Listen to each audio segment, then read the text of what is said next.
तुम्ही पाहत आहात MCN न्यूज मराठी। महिला आर्थिक विकास महामंडळ महाभीम बुलढाणा यांच्या वतीने बचत गटातील महिलांसाठी आर्थिक सहाय्य नियोजन क्रेडिट प्लॅन कार्यशाळा 2026-27 चे आयोजन बुधवारी हॉटेल बुलढाणा अर्बन रेसिडेन्सी येथे करण्यात आले।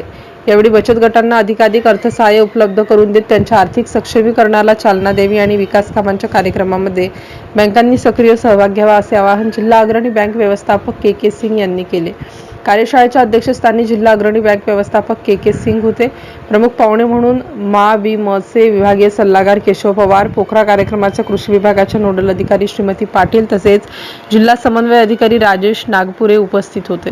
कार्यशाळेत विविध बँकांचे प्रतिनिधी मोठ्या संख्येने सहभागी झाले होते। यामध्ये SBIचे रवी किरण खेडेकर, UBIचे अनिल देशमुख, MKGBचे बाईनोड, CBIचे तायडे, बँक ऑफ इंडियाचे प्रसाद देशमुख व अभिजित पंडित, HDFCचे महेश बर्डे, ICICIचे अमित वडगावे यांच्यासह खादी ग्रामोद्योग, जिल्हा उद्योग केंद्र आणि विविध संस्थांचे अधिकारी उपस्थित होते। तसेच CMRC व्यवस्थापकांनीही सहभाग नोंदवला। MCN न्यूज मराठी करिता शेख अजीज मोहम्मद, खामगाव।